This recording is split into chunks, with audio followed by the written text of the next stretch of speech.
Good morning all of you. हमारे YouTube channel geography junction में आपका हार्दिक स्वागत है।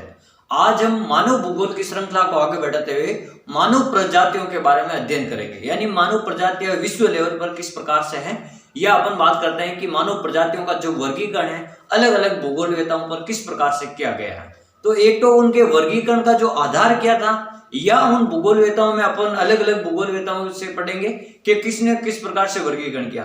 तो आज सबसे पहले अपन पढ़ेंगे हेडन के बारे में कि हेडन ने जो मानव की प्रजातियां हैं उनका वर्गीकरण किस आधार पर किया और उन्होंने कितने प्रकार की जो प्रजातियां बताई या उनकी क्या क्या विशेषता है, इन संबंध के बारे में अपन बात करेंगे। तो सबसे पहले मैं बात बता देता हूं आपको कि जो मानव प्रजातियों का जो वर्गीकरण है अलग अलग भूगोलवेता वो सभी किस आधार पर करते हैं, तो उनका आधार क्या है। तो पहले मैं सभी आधार है उनका दो चार प्रकार उनके नाम मैं आपको बता देता हूं, फिर अपन पढ़ते हैं हेडन का जो वर्गीकरण किस प्रकार से किया।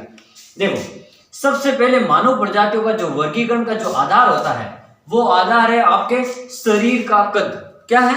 शरीर के कद के अनुसार, यानी कोई भूगोलवेता कहेंगे कि भाई इस मानव यानी जैसे मंगोलॉइड है, निग्रोइड है या नॉर्डिक अल्पाइन है, इनके जो शरीर का कद है जो बड़ा है, जो शरीर का कद किसी का छोटा है, किसी का बौना है, अपन ये भी कह सकते हैं कोई लंबाई में लंबे हैं। तो इस प्रकार उनके शरीर के कद के आधार पर उन्होंने वर्गीकरण किया। दूसरा, सिर या कपाल का आकार, यानी अपन का जो मस्तिष्क होता है, इस मस्तिष्क के जो सिर यानी किसी का मस्तिष्क बड़ा होता है, किसी का सर बड़ा होता है, किसी का छोटा होता है, उस आधार पर उन्होंने बात की। फिर बात करते हैं बालों की बनावट के आधार पर, यानी किसी के बाल जो गुच्छेदार होते हैं, किसी के लहरदार होते हैं, किसी के छल्लेदार होते हैं, या अपन कह सकते हैं किसी के एकदम सीधे होते हैं। तो इस आधार पर भी, बालों के आधार पर भी कई भूगोलवेताओं ने वर्गीकरण किया है मानव प्रजातियों का। जैसे अपन अभी पढ़ेंगे, कुछ भूगोलवेताओं ने नासिका आकृति यानी नाक के आधार पर जो वर्गीकरण किया उसको अपन कहते हैं नासिका आकृति के आधार पर। किसी का बड़ा नाक है, किसी का छोटा है, तो उसके आधार पर भी वर्गीकरण का एक मुख्य आधार है। फिर अपन बात करते हैं कपालधारिता।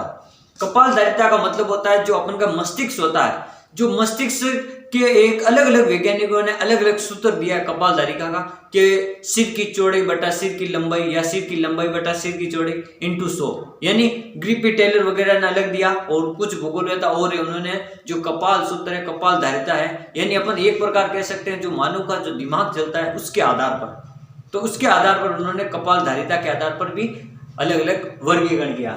फिर अपन बात करते हैं रंग या वर्ण के आधार पर जो वर्गीकरण किस प्रकार से किया, यानी जो प्रजातियों का, यानी किसी का रंग काला है, किसी का रंग गोरा है, किसी का पीला है, किसी का कथई है, किसी का भूरा है, किसी का श्याम वर्ण है, तो रंग के आधार पर भी उन्होंने वर्गीकरण किया।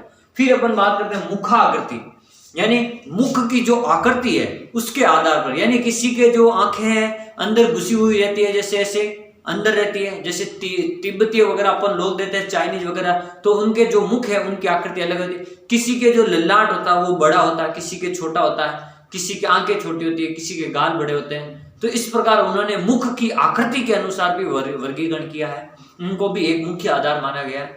फिर अपन बात करते हैं कुछ अन्य कारण भी है जिनके आधार पर अलग अलग भूगोलवेताओं ने जो वर्गीकरण किया, उनका अपन पढ़ रहे हैं। सबसे पहले आज पढ़ते हैं वर्गीकरण, हेडन का वर्गीकरण।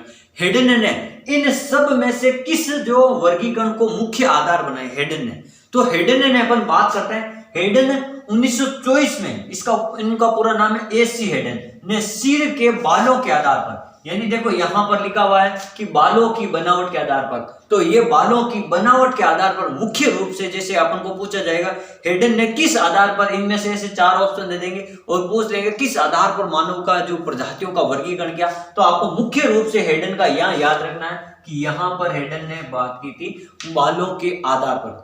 बालों का जो आकार होता है उसके आधार पर हेडन ने मुख्य रूप से मानव प्रजातियों को 3 वर्गों में रखा गया।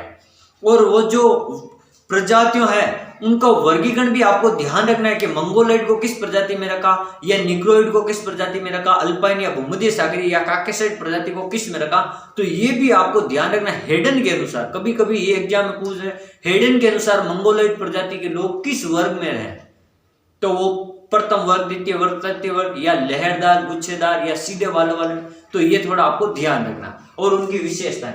तो अपन सबसे पहले बात करते हैं 1924 में एसी हेडन ने सिर के बालों की बनावट को मुख्य आधार मानकर मानव प्रजातियों का जो वर्गीकरण है मुख्य रूप से 3 भागों में बांटा है। मानव प्रजातियों को कितने भागों में बांटा? मुख्य रूप से 3 प्रजातियों में।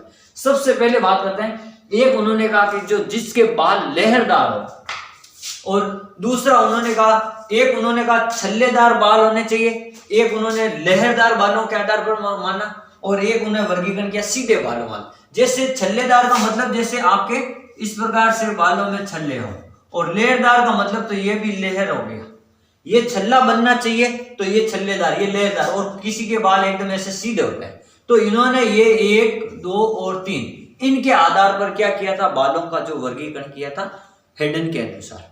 तो हेडन ने मुख्य रूप से अपना जो प्रजातियों का वर्गीकरण है उन्होंने 3 रूप से प्रजातियां बताई थी, एक छल्लेदार, दूसरी लहरदार और तीसरी सीधे बालों वाली प्रजातियां।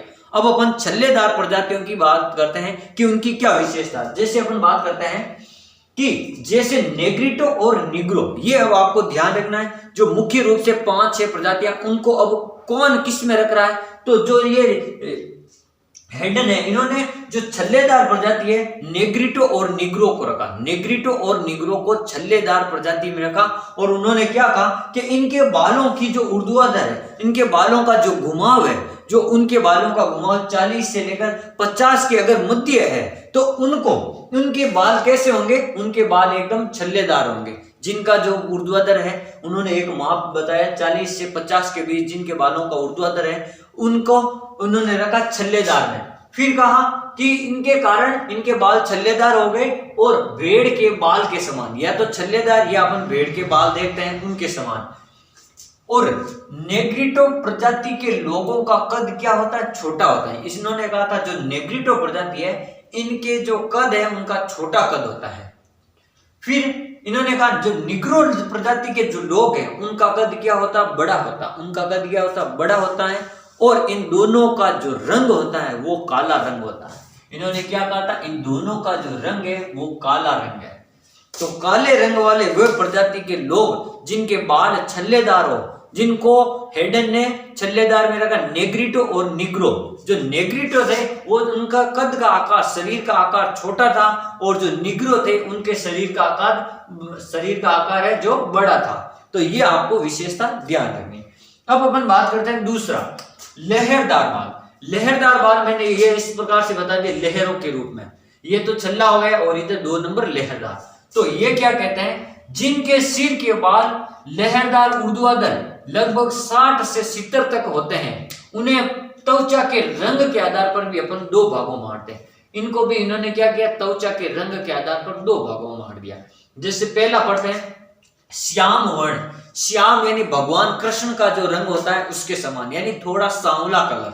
तो श्याम वर्ण के समान, किसके समान? श्याम यानी अपन कह सकते हैं भगवान कृष्ण का जो रंग होता है सांवला रंग, उसके समान, या अपन कह सकते हैं काला रंग भी इसको कह सकते हैं। श्याम वर्ण के को ऑस्ट्रेलियाई जो प्रजाति होती है, जो श्याम वर्ण के समान होती है, ऑस्ट्रेलियाई प्रजाति, जिनके बालों में छोटी छोटी लहर हो, ऐसे छोटी छोटी लहर हो ऐसे, तो उनको इस वर्ग में रखा गया।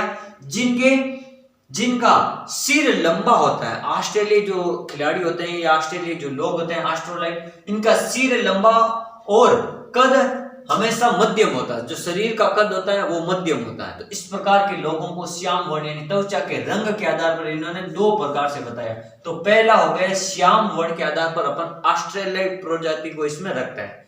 फिर अपन दूसरी बात करते हैं भूरे व कथई या श्वेत वर्ण वाले, यानी भूरे लोग या कथई रंग वाले जो लोग होते हैं या श्वेत वर्ण वाले, उन लोगों को इन्होंने रखा श्वेत वर्ण प्रजाति। जिनमें अपन किसको रखते हैं? जैसे भूरे भूरे लोग कहाँ के दिखते हैं, यानी अपन कह सकते हैं अफ्रीका है, भूमध्य सागर है, या अल्पाइन यूरोप महाद्वीप के काकेशियन प्रजाति, भूमध्य सागरीय प्रजाति और अल्पाइन प्रजाति और नार्डिक प्रजाति। ये जो 4 वर्ण है, इन चारों को यहां पर रखा है। किसने? यहां पर रखा है लहरदार बालों की सूची में हेडन ने। लहरदार बालों में जो भूरे व कतई रंग के हैं, जैसे काकेशियन, भूमध्य सागरीय, अल्पाइन है और यूरोप, ये है आपके नार्डिक यानी यूरोप वाले। तो ये जो 4 प्रजातियां हैं वो भूरे व कथई रंग में है और ऑस्ट्रेलियाई प्रजातियां श्याम वर्ण में है। फिर अपन बात करते हैं अगला तीसरा प्रकार आता है सीधे बालों वाली जो प्रजाति, एकदम बाल ऐसे सीधे होते हैं। कुछ चाइनीज लोगों के बाल, आपने नेपाली लोगों के बाल देखे होंगे, तो आप जोधपुर चाइनीज मार्केट में जाना, वहां पे आपको मिल जाएंगे। उनके बाल एकदम सीधे होते हैं। जैसे अपन बात करते हैं मंगोलाइड, यानी जो मंगोलिया या उत्तरी चीन या अपन कह सकते हैं इधर नेपाल से, इधर से जो आने वाले लोग हैं वहां उनके बाल एकदम सीधे होते हैं। जैसे शरीर का रंग पीला या कथई रंग वाला होता है, शरीर का रंग पीला या कथई। इनका जो कद होता है मध्यम प्रकार का होता है, यानी जो ये शरीर में, ये हाइट में या ऊंचाई में ये क्या होता है, इनका कद होता है तो बड़ा मध्यम होता है। ज्यादा लंबे भी नहीं होते, ज्यादा बोने भी नहीं होते, मीडियम साइज के होते हैं, मध्यम कद होता है। और इनकी आंखें तिरछी होती हैं। इनकी आंखें क्या होती है, तिरछी होती हैं। और सिर थोड़ा चौड़ा होता है, सिर थोड़ा चौड़ा होता है और आंखें क्या होती है, थोड़ी तिरछी होती हैं इस प्रकार से। जैसे आपने कभी नेपाली बाजार में या मंगोलियन जो तिब्बती लोग हैं उनका जो शरीर या रंग रूप देखा होगा, तो उनके रंग रूप से आपको लगेगा कि नहीं, हेडन ने सही कहा था, यानी हेडन के अनुसार उनका जो रंग रूप है वो मिलता जुलता है। यानी उन्हीं लोगों के आधार पर अपन इस प्रकार से बांटा। जैसे ग्रिफिथ एलन ने 6-7 भागों में बांटा, तो हेडन ने उन प्रजातियों को, जैसे छल्लेदार प्रजातियों में 2 को रखा, नेग्रिटो और निग्रो। फिर उन्होंने रखा था केवल लहरदार बालों वाले में। लहरदार बालों में भी उन्होंने 2 वर्ग बता दिए, एक श्वेत वर्ण वाला और एक पीला या कथई रंग वाला, भूरे या कथई रंग वाला। तो उन्होंने जो श्वेत रंग था उसमें रख दिया ऑस्ट्रेलियाइड प्रजाति को, और जो कथई या भूरे रंग था उन्होंने उनमें रख दिया यूरोपियन, अल्पाइन, भूमध्य सागरीय या नार्डिक प्रजाति के लोगों को रखा। और जो तीसरा प्रकार है सीधे प्रकार के, यानी जिनके बाल एकदम सीधे होते हैं, उनमें उनको रखा था मंगोलाइड प्रकार के लोगों को। तो इस प्रकार हेडन के वर्गीकरण का अनुसार उनका मुख्य जो आधार था 1924 में उन्होंने मुख्य आधार माना था सिर के बालों की बनावट के आधार पर, सिर के बालों की बनावट के आधार पर उन्होंने अपना वर्गीकरण प्रस्तुत किया था। Thank you.